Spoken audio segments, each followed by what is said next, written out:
बिस्मिल्लाहिर्रहमानिर्रहीम। मस्जिद शजरा ज़ुल हुलैफ़ा आबार अली वो मकाम है जहाँ से इंसान एहराम बांधता है, कफन का लिबास पहनता है, दुनिया से जुदा हो जाता है, दुनियावी कामों को साइड पर रख देता है, अल्लाह के लिए खालिस हो जाता है। ये वो मकाम है जहाँ से ज़ैनुल आबिदीन ने एहराम बांधा, इमाम हसन ने एहराम बांधा। और जब लब्बैक कहने की बारी आई तो इमाम ज़ैनुल आबिदीन के बदन पर लर्ज़ा तारी हो गया। कहा, इमाम लब्बैक क्यों नहीं कह रहे? कहा, मैं डर रहा हूँ, मैं लब्बैक कहूँ वहाँ से आवाज़ आए ला लब्बैक।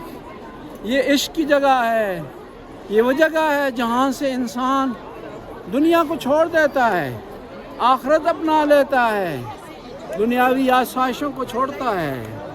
दुनियावी हलाल चीज़ें भी इस वक्त इंसान पर हराम हो जाती हैं ताकि उसे एहसास हो कि चीज़ें जो खुदा ने उस पर हलाल की हैं ये उसकी तरफ रहमत है, उसकी नेमतें हैं, उसका दिया हुआ है।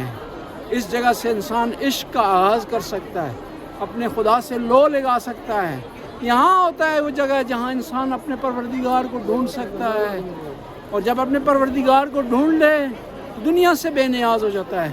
यहाँ उससे मांगने के लिए आया है जिसके ख़जाने में कमी नहीं है, उससे मांगने के लिए आया है जो कंजूस नहीं, उससे मांगने के लिए आया है जो अता करे तो कोई माने नहीं हो सकता, और जिससे रोक ले उसको अता कोई नहीं कर सकता। खुदाया इस जगह की बरकत का वास्ता हम इस अदना हिल से मुहर्रम हो रहे हैं, एहराम बांध रहे हैं, दुनिया से कता ताल्लुक़ हो रहे हैं।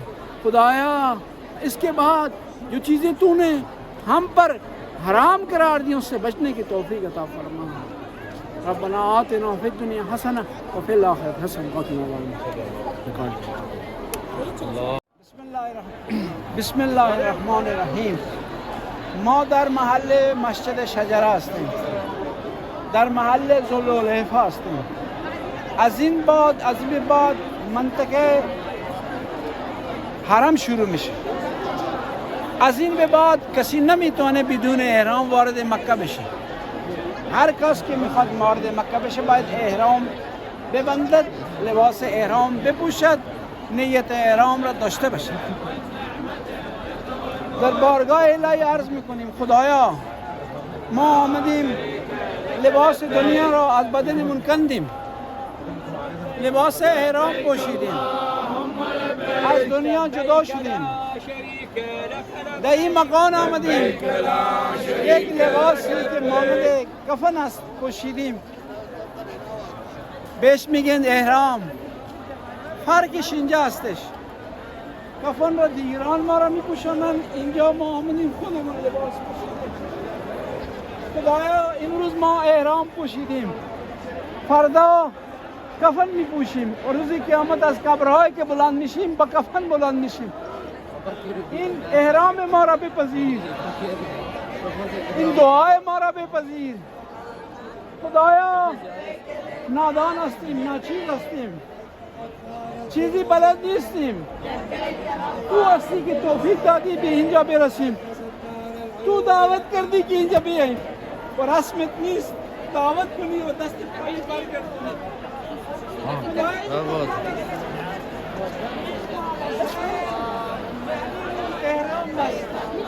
میخواست حج را به جا بیاره، نجیبا نگذاشتن حج را به جا بیاره. همین مکان بود که امام زین العابدین می آمد، احرام می بست، نیت می کرد، درنگ می کرد. اصحابش یارانش سوال می کردن ای زین العابدین چرا لبیک نمیگی؟ گفت می ترسم لبیک میگم صدا بیاد که لبیکت قبول نیست، حاضریت قبول نیست. خدایا ما آمدیم این احرام را بستیم، میخوایم نیت را به جا بیاریم، نیت ما را خالص بگردان. خدایا لبیک ما را قبول بگردان. خدایا خیلی از آرزوها داشتیم فراموش کردیم، به عظمت این مکان نیت ما را قبول بفرما، از خطای ما را درگذر بفرما. ما روزی که ما را کفن میپوشانند، غسل میدهند، این روز را برای اون روز ذخیره بساز. روز که ما روانه میشیم طرف قبر، این روز را قسم میدیم اون روز برای ما آسان بگردان. خدایا امروز کفن پوشیدیم، لباس سفید پوشیدیم، اون روزی که ما را کفن میپوشاند هر منزلی که داریم و منزل را برای ما آسان بگردان. احرام 4 تا شرط داره. نیت احرام، محل میقات که اینجا بهش میگن محل میقات. بعد از اون نیت است و بعد از اون لبیک است، تلبیه است. ما نیت را الان میخوانیم، موقعی که نیت را بجا آوردیم شما این را بنداز این طرف. نیت میکنم، نیت میکنم احرام عمره مفرده مستحب قربتان الا الله اللهم لبیک لا شریک لک لبیک اللهم لبیک لا شریک لک لبیک ان الحمد والنعمة لك والملك لا شریک لک لبیک. همین لبیک روز قیامت هم بلند میشه. خدایا توفیق بده که زبان ما لکنت پیدا نکنه، بتوانیم اونجا لبیک بگیم. اللهم لبیک لا شریک لک لبیک ان الحمد والنعمة لك والملك لا شريك لك لبيك اللهم لبيك لا شريك لك لبيك لا شريك لك لبيك. خدایا آمدیم اینجا لبیک میگیم، حاضری ما را قبول بدار، این آمدن ما را قبول بدار، لبیک ما را قبول بدار. اللهم لبیک لا شریک لک لبیک ان الحمد والنعمة لك والملك لا شریک لک لبیک. خدایا آمدیم از تو میخواهیم، رسمت نیست که ما را دعوت کنی و دست خالی برگردونی. خدایا تو سخی هستی، حسدم ندارید، بخیلم ندارید، نیستید، پس ما را از خزانه غیبت عطا بفرما، گناهان ما را مورد بخشش قرار بده. ربنا آتنا فی الدنیا حسنه و فی الاخرة حسنه و قنا عذاب النار. اللهم صل علی. आप उर्दू वाले मौलाना के पास जाए, नियत करवाते हैं आपको जाना है। दुकान में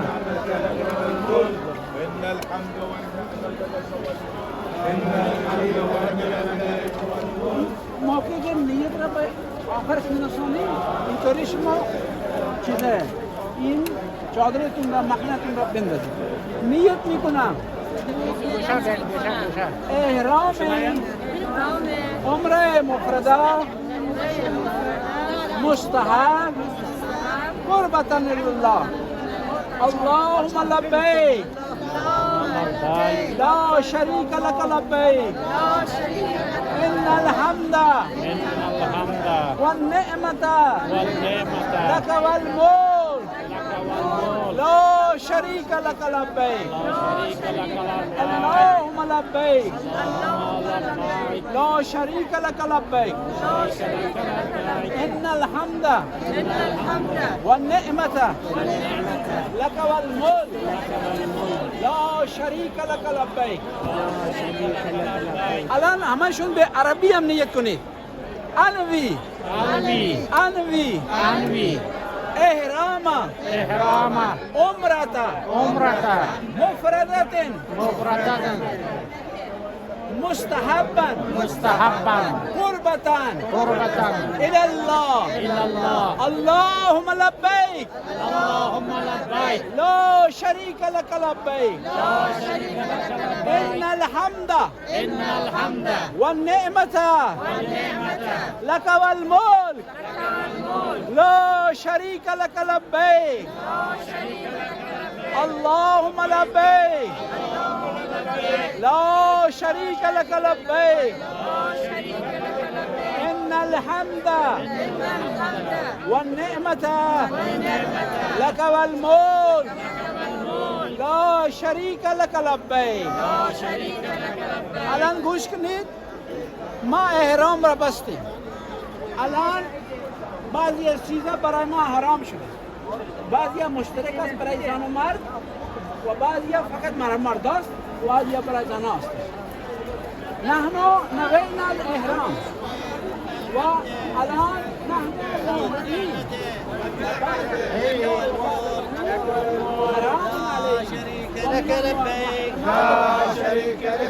آینه نمیتونیم ببینیم خوشبو را نمیتونیم استشمام کنیم روی سرمون دست نمیتونیم بذاریم پرچه نمیتونیم بذاریم مردا را میگیم مرداست زیور آلات نمیتونیم بپوشیم خوشبو را نمیتونیم استشمام کنیم از بوی بد نمیتونیم بینی را بگیریم همچنین ما بحث و جدال نمیتونیم داشته باشیم بعد این پایمون باید لخت باشه همینطوری مردا زنان لازم نیست مردا پایشون همینطوری باشه این اشکال داره اینطوری کفش باشه این کفش باید باشه این درسته صلوات بفرستید این درخت را نمیتونیم برداشت را بکنیم همچنین بوته زمین را نمیتونیم ببنیم نمیتونیم بدن را خارج کنیم که خون در بیاد موها را نمیتونیم کشی کنیم موها را نمیتونیم بکنیم بعضی عادت دارن موهای بینی را میکنن حرام استش همچنین موهای اینجا را نمیتونیم بکنیم این حرام استش باید احتیاط کنیم تا اینکه کفاره برای ما الزامی نشه یک صلوات بفرستید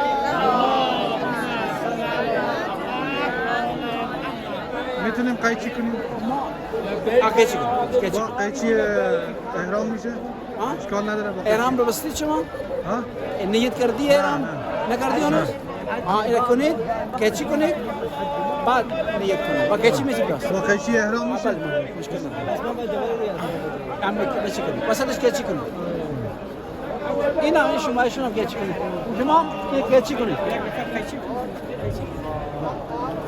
اینا رو از اول باید میگفتیم لبیک گفتن راه میفتن طرف اتوبوس همین خاموش کنید شما هم نیت کنید